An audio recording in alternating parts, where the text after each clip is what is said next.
Climate change and intensifying environmental challenges influence diverse human mobility dimensions.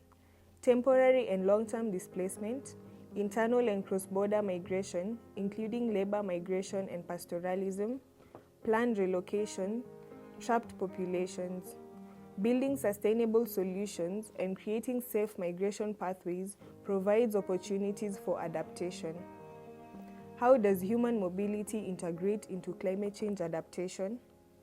Migration is an adaptation strategy to slow and sudden onset climate change events.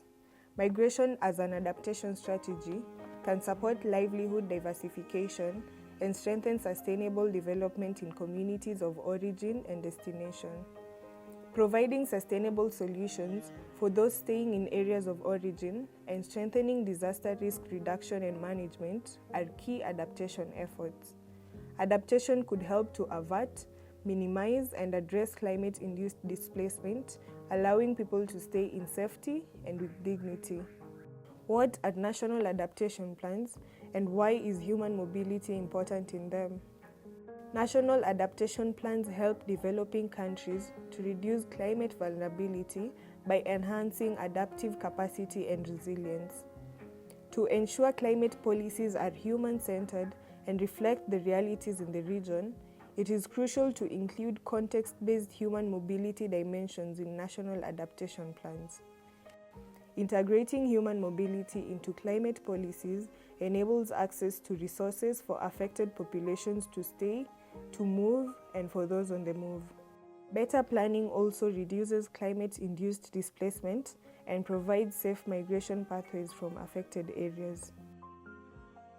In line with priorities under the Kampala Ministerial Declaration on Migration, Environment and Climate Change, IOM convened country representatives, including youth, from East and Southern Africa, currently developing their NAPs in a workshop to better integrate human mobility in their NAPs. The workshop was organized in Uganda from 20th to 22nd August 2024. It is very, very much important for Uganda as a country to mainstream and integrate human mobility within the ongoing NAP processes. Why?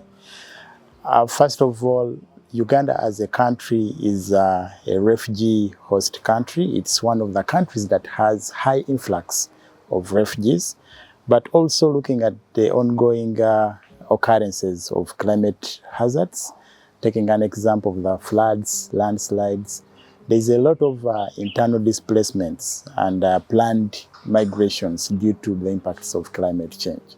It is very important to include human mobility into our national adaptation plan, since our country is highly susceptible to climate change, such as drought, flood, which cause human mobility. We have a lot of internally displaced people in our country, which is caused by conflict and drought. In the spirit of leaving no one behind, we need to ensure that all the critical sectors that are affected by climate change are well covered in our NAP process. So this will ensure that once human mobility is integrated in the NAP, the adaptation efforts that will be defined in our NAPs are able to cover the migrants so that we can minimize the vulnerability and also the effects of climate change on these migrants. I have learned from this workshop many things, including how other countries are adapted the human mobility in climate change, and also I've got technical knowledges on how to mainstream the human mobility in climate change adaptation plans. This regional workshop is important for Ethiopia because we have a lot of disasters in Ethiopia, like climate disasters, like drought and flood. So it's important to incorporate our adaptation plan, and it's important to mainstream into regional and sectors annual plan.